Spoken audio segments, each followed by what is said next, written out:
Francesco Abate, scrittore, giornalista, DJ, ma un lavoro vero non ti riesce proprio di trovartelo. Hai detto giusto, uno non ti riesce, no? In realtà, allora, ma interessa alla gente la vita privata? Non lo so. Se gli interessano i romanzi, gli interessa anche... Innanzitutto DJ non più, perché siamo DJ ad onore, perché oramai a 45 anni uno fa un po' il fessacchiotto se continua ad andare in discoteca a mettere musica e poi il suo pubblico gli dà del lei, significa che è assolutamente terminata la vita, dell'età, credo che sia normale. Tu ad esempio a 16 anni che cosa facevi? Mi facevo la cresta. Io lì volevo arrivare, perché io ho una fotografia tua che non so se te la conoscono, ma ovviamente non sei più il giovane punk crestoso di quegli anni. Io non sono più il DJ, ma non nego nulla, niente. Quindi il tuo essere un DJ, il tuo essere un giornalista hanno permesso al tuo essere uno scrittore di avere molti più elementi a disposizione per quello che poi è diventato il tuo percorso di scrittore, che vorrei ricordare Francesco in questo momento, anche se appunto lui tende a schernirsi perché è un uomo modesto,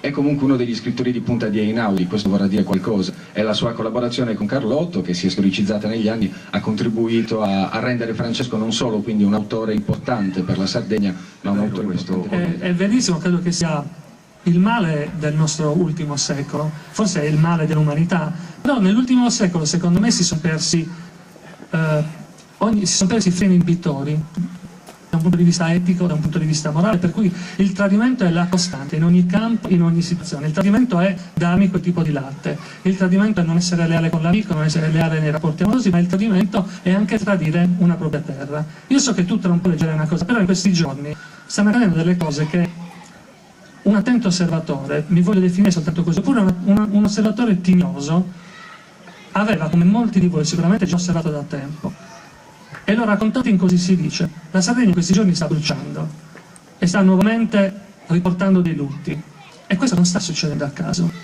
non sta succedendo perché fa troppo caldo e tira il mestrale, ce lo sta dicendo oggi la cronaca, ma noi già lo immaginavamo.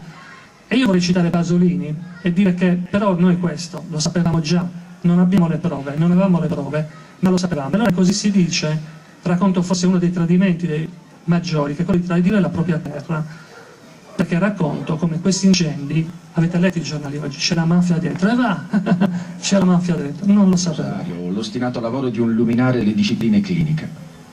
Se questo è accaduto, se alla fine è capitato, è stato solo perché a farmi riaprire gli occhi ci si è messo di mezzo il sentimento più forte che può provare un essere umano. A salvarmi è stato un lumicino caparbio, una fiammella ha scaldato il mio cuore precipitato in quel buco gelido che è l'antro della morte. Mi ha tenuto in vita e mi ha riportato su, che il fuoco, quel fuoco è il motore del mondo, come descriverebbero certi miei colleghi. Il motore del mondo. No, non è stato l'amore, no, non è stato l'amore, è stato l'odio, è stato quello, è stata la voglia di rivalsa, il gorgogliare della vendetta nelle vene. Questo ha detto il mio amico Geppi quando sono tornato al mondo.